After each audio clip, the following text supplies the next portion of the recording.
Dito tuwan-tuwa ako kasi ano, nakabili ako ng murang press-on.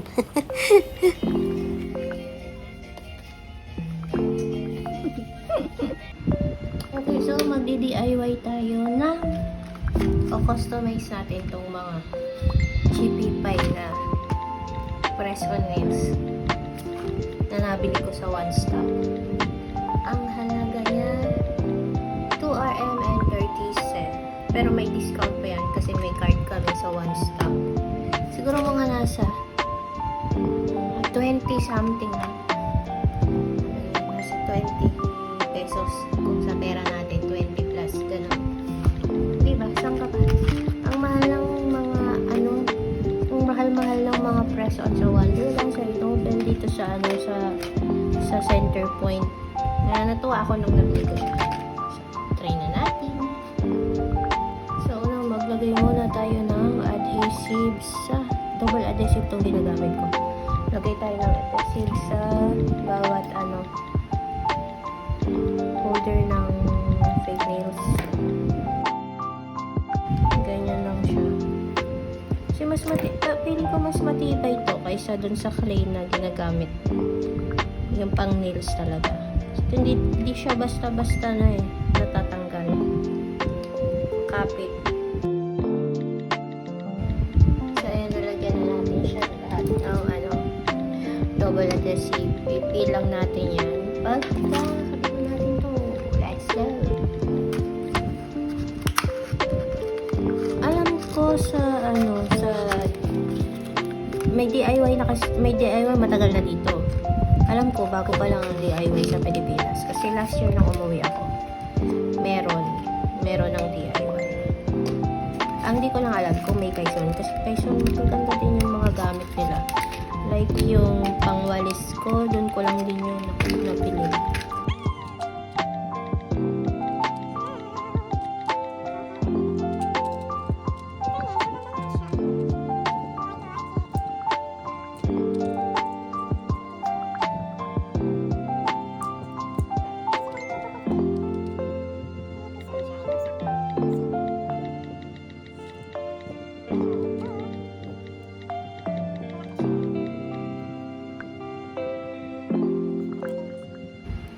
So, pag malaki, pwede nyo siyang bawasan.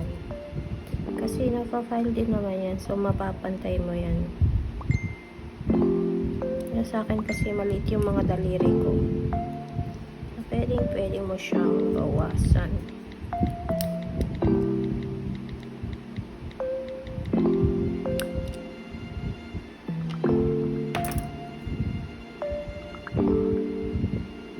See? Okay, I see you. Oh, kagaya niyan. Ito, malaki siya. So, pwede mo siyang bawasan sa gilid.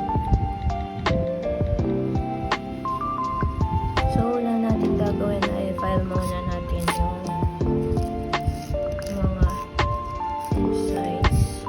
Kasi yung pinapit ko para pumantay.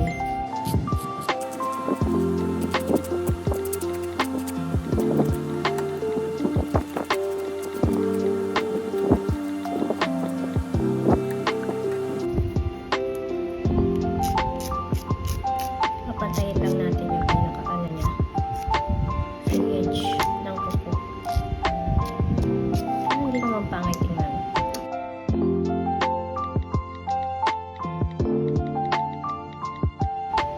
Diba? Ayan o.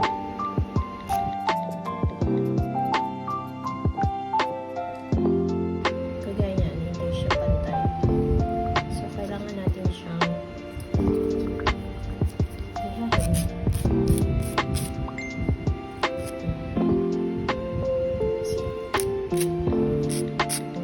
Ayos pa natin yung mamaya. Tapos, kuha tayo ng buffer. Yung pinakamakinis. Ano lang natin siya. Bag natin ng very, very light.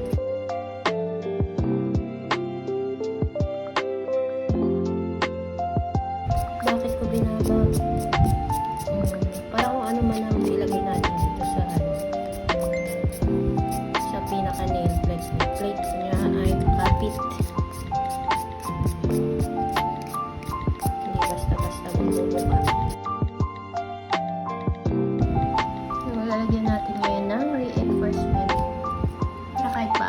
matibay-tibay siya.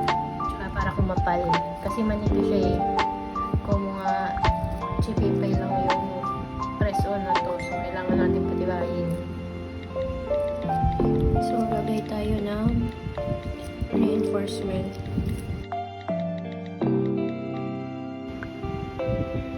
Tingnan nyo maigi kung nalagyan nyo ng product side walls to side walls. Tapos yung free edge nya.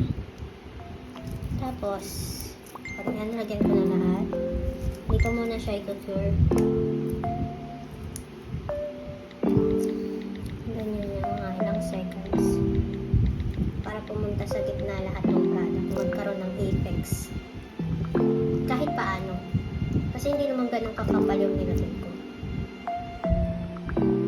Ayan. Tapos pasok natin sa loob.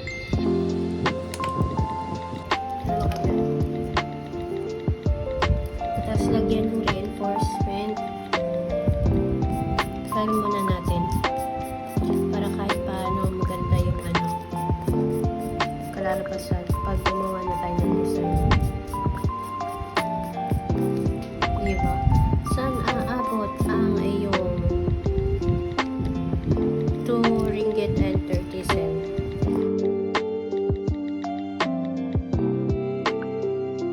Hindi na siya mukhang plastic. Mukha na talaga siyang matibay. Tigas-tigas na siya. Buff muna natin lahat. Mamaya balik tayo. So, ayan. Mat na siya lahat. Pwede tayo mag-start mag-design. Itong nituturo, lalagyan ko ng gold chrome.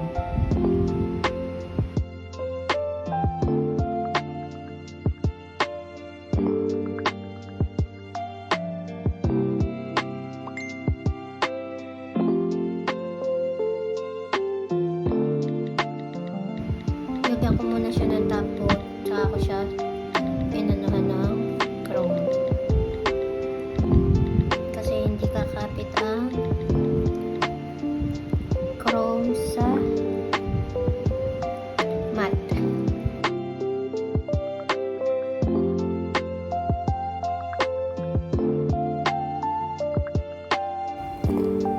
Dito gumamit lang ako ng glue gel na non-white pangguhit para may texture.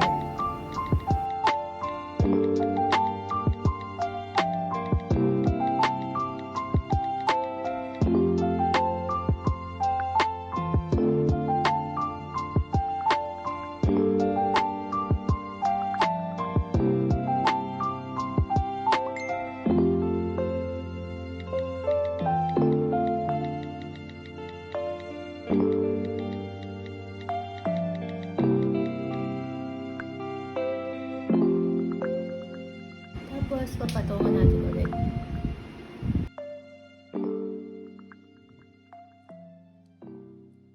Ito na lang.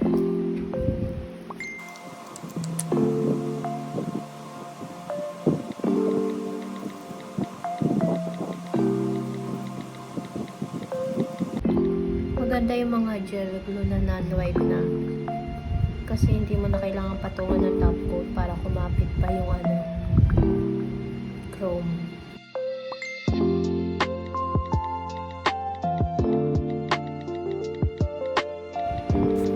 So dito natapos ko na, hindi ko na napakita lahat kung paano ko siya nagawa. Pero lahat naman yan, ang ginamit ko lang glue gel na non-white.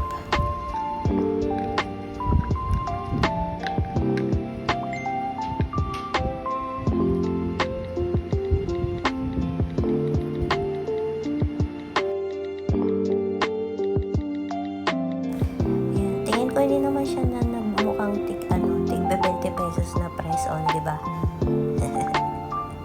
Pwede nating remedyoan. So, yun lang. Bye!